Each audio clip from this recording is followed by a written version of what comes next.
નમસ્તે. કેમ છો બધા? આજે આપણે જીવનની સૌથી છેલ્લી એટલે કે વૃદ્ધાવસ્થા વિશે વાત કરીશું. વૃદ્ધાવસ્થા એ આપણા જીવનની ઢળતી સાંજ છે. ઢળતી સાંજ એટલે કે જેમાં કોઈની સહારાની જરૂર હોય, મોઢાને એક ચોકઠાની જરૂર હોય, આંખને ચશ્માની જરૂર હોય, હાથને લાકડીની જરૂર હોય, ખંભાને કોઈ બીજા ખંભાની જરૂર હોય. આને કહેવાય જીવનની વૃદ્ધાવસ્થા. જો બધી અવસ્થાઓમાંથી વ્યક્તિ પસાર થઈ ગયો હોય છે, પોતાની લીલી વાડી, સૂકેલી વાડી બધું એણે પોતાના જીવનમાં જોયેલું હોય છે અને હવે એને એવી ઈચ્છા હોય છે કે પોતાનું વૃદ્ધત્વ સારી રીતે અને સુખમય પસાર થાય એવી બધાને ઈચ્છા હોય છે. મિત્રો, વૃદ્ધ માણસ બને છે ત્યારે એક બાળક બની જાય છે. એના જીવનમાં એવી પ્રોબ્લેમ આવે છે કે જે પોતાના જીવનના બધા પ્રોબ્લેમોને બેઠા બેઠા શું કરે છે, વાગોળા રાખે છે અને વૃદ્ધાવસ્થાને કેવું બનાવી દે છે તો કે આમ ગોટાળા જેવું ગૂંચવણ ભરેલું. પરંતુ આપણા જીવનમાં આપણે એક જ કામ કરવાનું છે કે વૃદ્ધાવસ્થા, કોઈ પણ વ્યક્તિની વૃદ્ધાવસ્થા હોય એને કેવી બનાવી છે તો કે વસંત જેવી બનાવવાની છે. હંમેશા એની હારે હસતા રહેવાનું, હંમેશા એને કાંઈક ને કંઈક વાતો. નાનપણમાં આપણે આપણા દાદા દાદીએ વાર્તાઓ કરી અને આપણા જીવનને સારા ટ્રેક ઉપર ચડાવ્યા છે. તો આપણે એના વૃદ્ધાવસ્થામાં એ જ ટ્રેક, એ જ વાર્તાઓને વળી પાછા વાગોળી અને એ દાદા દાદીઓને હંમેશા હસતા રાખો. કેવી રીતે? તો કે હું તમને એક દાખલો આપું. એક દાદીમાં છે, બહુ વૃદ્ધ છે દાદી, અને હવે લગભગ એની ઉંમર કેવી, એનું કેવું છે કે નજીક, એમ યમરાજથી નજીક આવી ગયા છે હવે પોતે.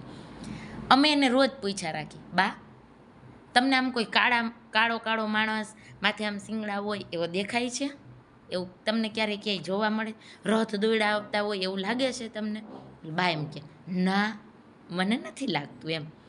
અને એ ખખડી પડે દાંત કાઢી રોજ એક ને એક વાત આવી કીધા રાખવાની. ભલે એમ આપણે કહેવાથી કોઈ યમરાજ એને લઈ નથી જવાનું, પણ એને એ સાંભળીને એને એટલી મજા આવે, દાંત આવે, વાત આપણે એની યારે રમત રમવાની, આપણે એની યારે દોડાદોડી કરવાની. એ દોડી તો નથી શકવાના, પણ આપણે શું કરવાનું, તો એને કહેવાનું કે હાલો અમે તમારી સાથે કંઈક રમીએ, હાલો અમને આમ કરાવો નહીં, અમને આમ. જો તમે જોજો મિત્રો, હવે એના વૃદ્ધાવસ્થામાં એને વાર્તાઓ પણ ભૂલાઈ ગઈ હોય છે. અમુક વૃદ્ધ તમે એવા પણ જોયા છે કે જેને ભગવાન પણ વિસરી ગયા છે. કારણ કે ભગવાન પોતાની પાસે જ્યારે લઈ લે ને ત્યારે બધું ભૂલાવી દે. માયા ભૂલીને આ સંસારમાંથી જે વ્યક્તિ જાય છે એને જ બીજો જન્મ, એટલે કે પુણ્ય અને પાપના કર્મો અહીંયા પૂરા થઈ જાય છે એવું કહેવામાં આવે છે. ખરેખર એવું કાંઈ હોતું નથી. પાપ અને પુણ્ય બધું જ આ સૃષ્ટિ ઉપર જ છે. તમે જે કાંઈ કરો છો એ બધું આ સૃષ્ટિ ઉપર જ અહીંયા છે. કોઈ બીજા જન્મમાં કાંઈ તમારે એનું ભોગવવું પડતું નથી કે કાંઈ થતું નથી. આપણે એવું કોઈ બુકમાં કે ક્યાંય સાંભળેલું નથી. એટલે વૃદ્ધાવસ્થાને ક્યાંક લાફિંગ ક્લબો તમે જોઈ હશે અત્યારે ખુલતી, કારણ કે મોડર્ન જમાનો છે એટલે લાફિંગ ક્લબો ખુલેલી જોઈ હશે. શું કામે ખોલે છે? તો કે વૃદ્ધ લોકો ત્યાં દાંત કાઢે, એમને બેઠા બેઠા દાંત કાઢવાના, કાંઈ જ નહીં કરવાનું. એવું બધું કરવું એના કરતાં ઘરના સ્વજનો સાથે રહીને એ જેટલી મજા કરી શકે છે, એ જેટલા દુઃખને વિસરી શકે છે, પોતાના જીવનની વસનને યાદ કરી શકે છે, એવું એ લાફિંગ ક્લબમાં થોડા કરી શકવાના છે. એટલે જ મારું એમ જ કહેવાનું, કોઈના ઘરમાં વૃદ્ધ નહીં હોય એવું બને જ નહીં. બધાના ઘરમાં વૃદ્ધ, અને વૃદ્ધ કોઈને ગમતા નથી. એટલે તો ગુજરાતમાં, એટલે કે ભારત દેશમાં વૃદ્ધાશ્રમ સૌથી વધારે છે. તમે અમેરિકન કલ્ચર જોજો, ત્યાં વૃદ્ધાશ્રમ જેવી કોઈ વ્યવસ્થા નથી.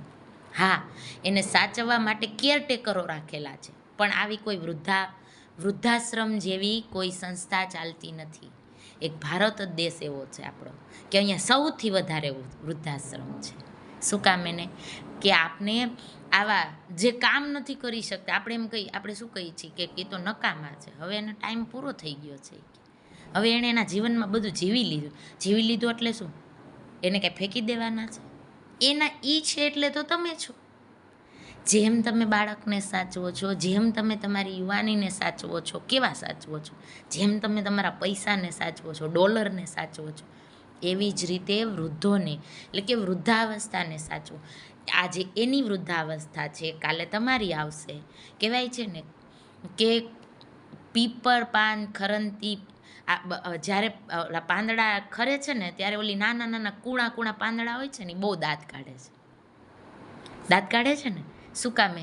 એ કે તમે નીચે પડી ગયા. પરંતુ જે પડેલા પાંદડા હોય છે એ દાંત કાઢતા કાઢતા એવું કે છે આજે અમારો વારો આવ્યો છે, કાલે તમે પણ ખરી જ જવાના છો, તમારી પણ પાનખર આવવાની છે. એટલે ધરતી સાંજ કહેવામાં આવી છે, પાનખર કહેવામાં આવી છે. જેમ યુવાનીને વસંત કહેવામાં આવી છે એમ વૃદ્ધાવસ્થાને પાનખર પણ કહેવામાં આવે છે. પાનખરને જો સંભાળશું તો જ આપણા જીવનની બીજી બધી જે અવસ્થાઓ છે એ સુંદર રીતે ખીલી વળશે. બાકી તો મેં તમને કીધું હતું કે બાળકોને ગુલાબના જે શું કહેવાય ગલગોટો એમ કહે ને કે મારો છે એ ગુલાબ કે દિવસે કહે, કોણ કહે?